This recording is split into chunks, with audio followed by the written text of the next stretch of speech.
Hello everyone, welcome back to the channel. So in the first video of this EDA series, we explored types of data and why analyzing them is so important. Today, let's take it a step further and talk about what exactly we should observe before building a model and how visualization helps us do that. So before jumping into machine learning, here are the three key questions to ask about your features. So let's call them x1, x2 and x3, so which are part of your regression line. And the questions are, how are they distributed, how are they related to y, the target variable, and how are they related to each other, and why does this matter? Because if features are too similar, they confuse the model, and that's called collinearity.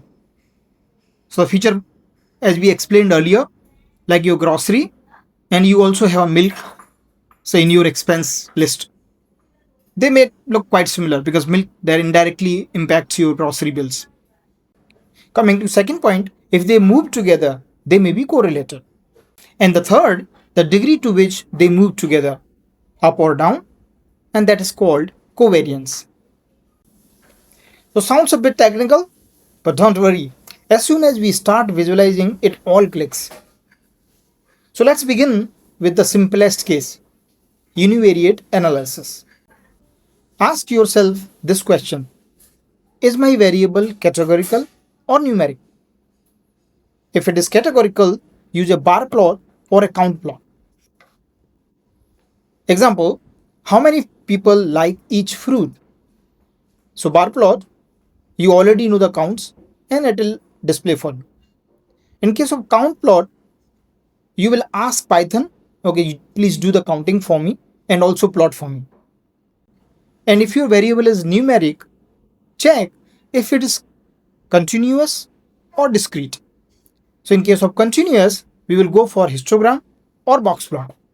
And in case of discrete, we will rely on bar plots and count plots. So this way, you actually match your visualization to the data type. Now let's talk about histograms. A histogram shows how a single numerical feature is distributed.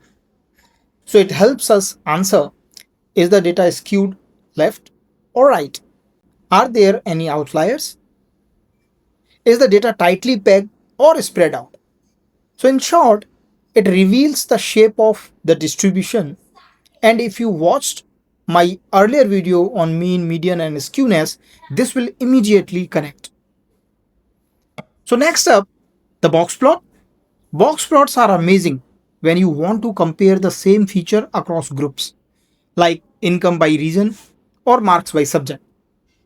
They highlight the median, the 25th and 75th percentiles, the box, and the outliers, the dots outside the whiskers. So what can a box plot tell us in statistics? The center of the data, which is median, the spread of the data, so IQR, whiskers, skewness, if the median is closer to Q1 or Q3, presence of outliers, symmetry or asymmetry in the distribution. But here is the tricky part. So in a box plot, minimum and maximum don't always mean the smallest or largest actual values. They mean the whiskers ends, which are based on the IQR rule. So let's break this down step by step with an example dataset. The dataset is 2, 4, 5, 7, 8, 9, 10, 12, 15, 18 and 100. So step 1, we'll calculate median, which is 9. Step 2, we'll calculate quartile 1, quartile 3. So quartile 1 is 5, quartile 3 is 15. Step 3, we'll calculate IQR, and which is like Q3 minus Q1, that comes 10. Step 4, whisker boundaries. So Q1 minus 1.5 multiplied by IQR, that comes around minus 10. And Q3 plus 1.5 multiplied by one IQR, that comes 30. So step 5, you outlier check. 100 lies beyond 30, so it's an outlier. Do we have outlier on lower side? The answer is no, because there is no value lesser than -10. So in the box plot, the box goes from 5 to 15. The line inside is at 9, which is your median. Whiskers extend from 2 to 18. And why? Since those are the furthest points inside the fences. And these values are from your dataset. And 100 is plotted as an outlier dot. So in short, all values between whiskers are usual. Anything beyond them is exceptional, an outlier. Now let's move to bivariate analysis.